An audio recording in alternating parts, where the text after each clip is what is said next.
वॾो हिकिड़ो सानियो आहे जेको सॼी पाकिस्तान जो सम्झो सानियो आहे, ख़ैरपुर जो न आहे। हिकिड़ो असांजी सिंध में हिकिड़ी रिवायत अॻु में हलंदी हुई कारोकारी जी, जेका कुझु अरसे खां ख़तमु थी चुकी हुई तक़रीबन। हींअर वरी उहा अजाकर पई थिए, जंहिंमें कुझु असांजा मनपसंद माण्हू जेके उन्हनि में धंधा कंदा आहिनि, कारोबार कंदा आहिनि, वॾेरा शाही आहे, उहा हिकु उन्हनि खे रस्तो बि ॾेखारींदी आहे ग़लति कम जो, ऐं उन्हनि खां वरी वापसी कराए कुझु पंहिंजा पैसा कमाइण जे करे इहे हिकिड़ा क़त्ल आम थी रहिया आहिनि, जेके हिकिड़ा ग़लति आहिनि। हिकिड़ी शादी हर कंहिंजो हक़ु आहे, हिकिड़ो मज़हबी सिस्टम आहे, ऐं उनखे ग़लति रंग ॾेई कारोकारी करे ऐं उन्हनि खे क़तल कयो थो वञे, जंहिंजी असां ख़ैरपुर बार सख़्त खां सख़्तु मज़म्मत कई आहे।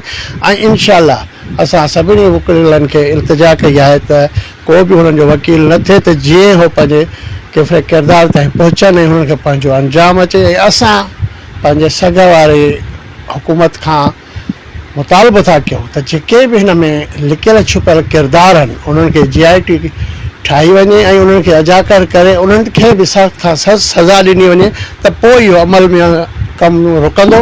न त इहे जेके परदे जे पोयां वेही फिल्मूं ठाहिनि था, इहे वक़्त खां अॻे न त इहे सिलसिला ख़तमु न थींदा। महिरबानी करे असां वरी अॼु बि असांजो फुली एहतिजाज आहे त इन जेके बि सॼी सिंध में क़त्ल आम थी रहिया आहिनि, असांजी ख़ैरपुर बार हमेशह तव्हां ॾिठो हूंदो त जेके बि क़बाइली झेड़ा हुया या अमन अमान जा मसइला हुया या कोई बि सिंध जो इशू हुजे, पाकिस्तान जो इशू हुजे, ख़ैरपुर बार अवल हरदम हक़ ऐं सच सां बीठी आहे ऐं उन सां हमेशह रहंदी, हाणे बि रहंदी। इनशाअल्लाह तव्हांजो साथ रहंदो त जेके बि ग़लति कमु थियनि था ख़ैरपुर बार अॻे हूंदी। मालूमात मिली आहे त पहिरियां जेके मर्डर थियो आहे त उन में उतां जे हद जा SHO ऐं पुलिस वारा इन्वॉल्व आहिनि, पैसा वठी पंहिंजी मनमानी कई अथऊं। हींअर असांजो जेको होम मिनिस्टर साहिबु आहे उन बि असां सां राब्तो कयो आहे, उहो फुल तहरीक में आहे त इहो इंसाफ़ थींदो ऐं सख़्त खां सख़्तु एक्शन वरितो वेंदो।